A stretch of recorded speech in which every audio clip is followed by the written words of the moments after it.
when we last left our intrepid heroes. They were working on a Kilimanjaro from Halo.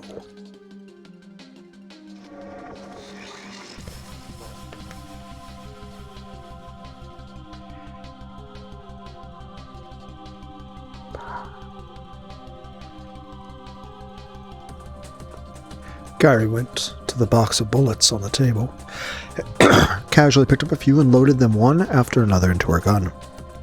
Set the bomb switch to on. Then we just need to wait 24 hours. Everyone's going to run wild when morning comes and they can't find us. Then we just need to make sure they don't.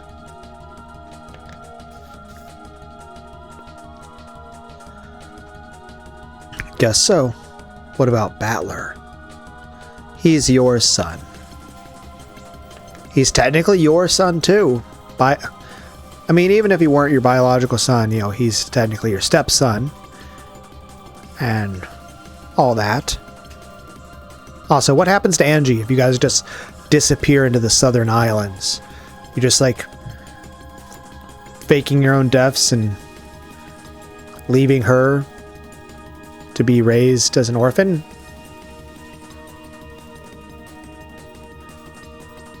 Are we murdering Battler? Are you just leaving the decision up to him?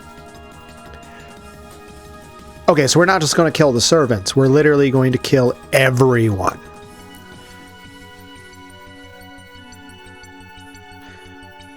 That being said, Battler is your own biological son. You just don't know this. But as is, it should already be really bad for you to... But he's, you know... But I'm sure Rudolph will tell you after. Which, again, probably has to be really painful for Angie.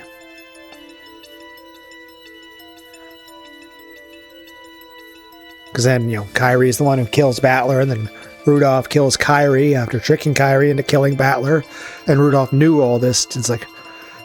And of course, Leon, I can't imagine any part of this is happy for him.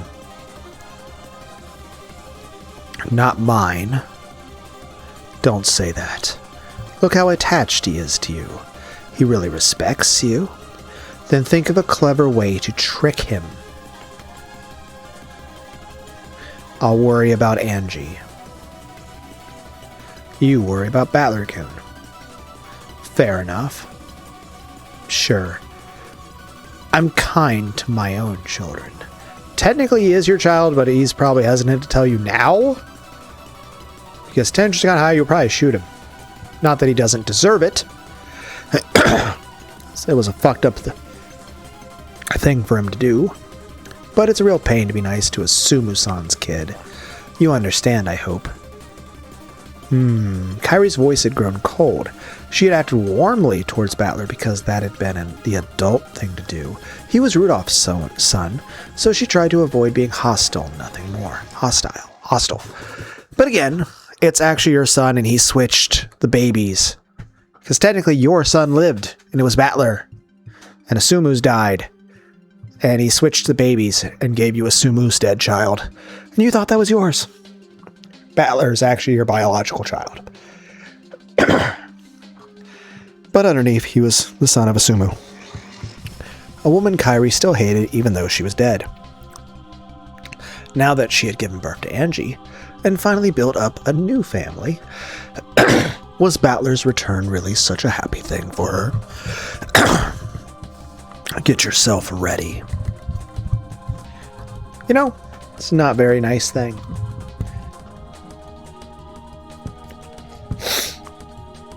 Now that we've come this far.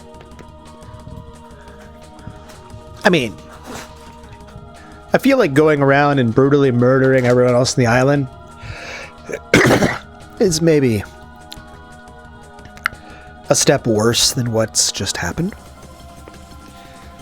Also, you're going to be kind of confused when you can't find Shannon or Cannon anywhere on the island.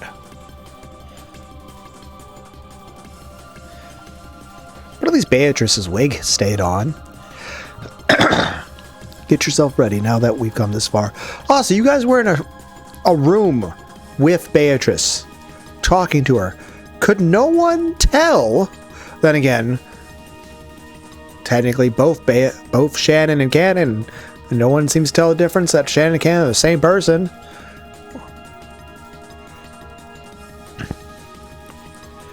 They're both Sayo Yasuda. Get yourself ready. Now that we've come this far, we can only go for the billion yen or die trying. If you can't convince Battler-kun, I'm sorry, but I won't be taking any chances. No need to threaten me. I'll take care of it. Wow, that was very nonchalant. You're a terrible father. I'll find a good story to tell him. Make sure you do. I know Angie will be very sad if she's forced to hear about Battler-kun dying in an accident. Sure. How do we start? We have nothing to gain by waiting for morning. Now is the best time. Oh, wonderful. Not even time for a break? You know, it's not like Red Bull's been invented yet. It's 1986. There's nothing else you can take for energy. Just a bunch of coffee. I guess you can just drink a bunch of Mountain Dew and Pepsi.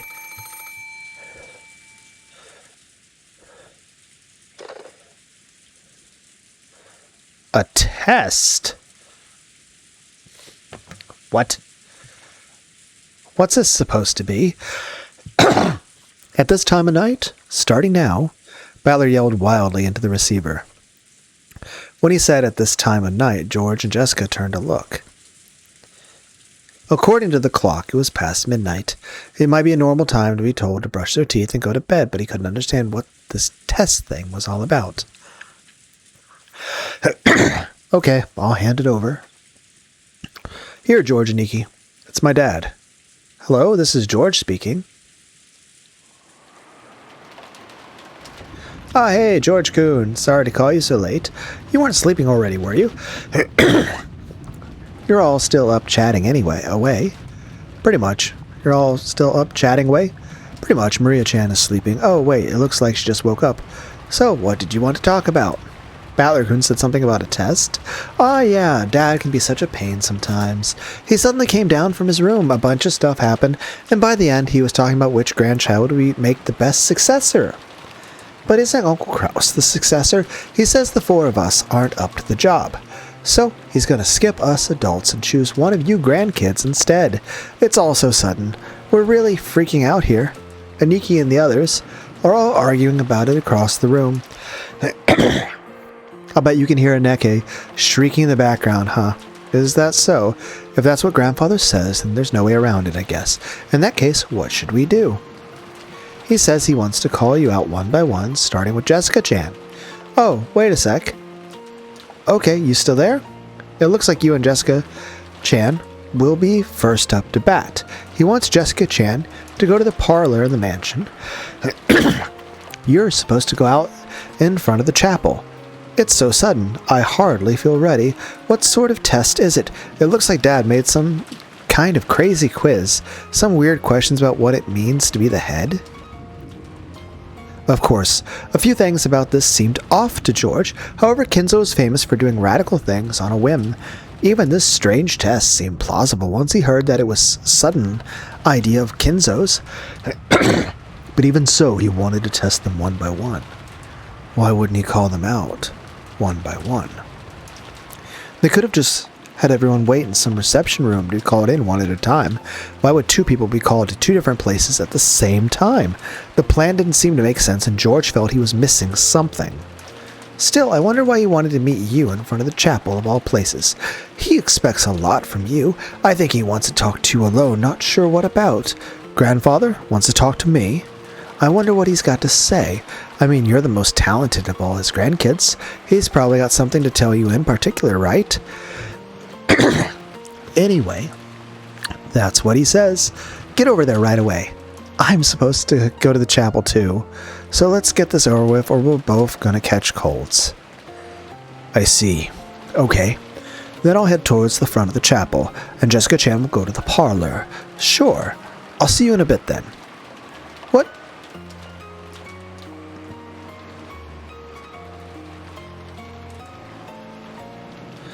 sort of test.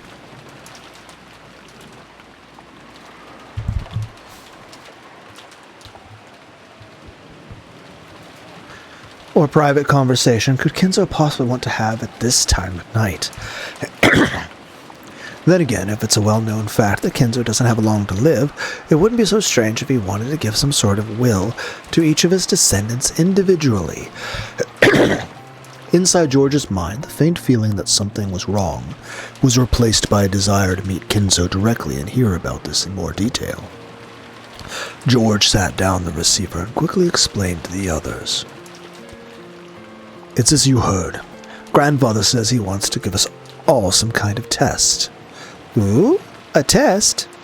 After hiding in his study all these years, he suddenly decides to give us a test this late at night. Damn that old geezer. What's he thinking? It seems our parents feel the same way. It sounds as though they are very worked up about it.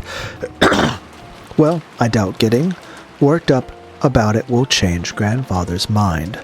Exactly. We might as well accept it. It's Grandfather's order, after all. Let's obey it. To start, Jessica-chan and I are being called out. I'm going to the chapel. Jessica-chan is supposed to go to the parlor in the mansion. What about Maria and me? I think they'll contact you later. Wait here. Ooh, a midnight test. What could it be? What kind of test is it? A quiz? A puzzle? I'm really good at wolves and sheep puzzles. Ooh, Maria, who was now fully awake, seemed to be very excited about this unexpected midnight test. Then we'll just hang out here. Yes. Okay, I'm going. It sounds like they're already waiting for us. So, he's making one of his grandkids the successor. Sounds great to me. Now I can let one of you guys deal with it. I'm gonna become the successor. I want to do it. Woo! Having Maria as a successor wouldn't be so bad. Bye. See you later.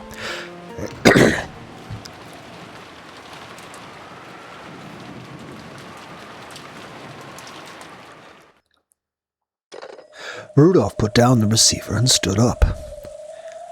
Okay, guess I'm going to the spot in front of the chapel. It's damn cold out there. Go to San.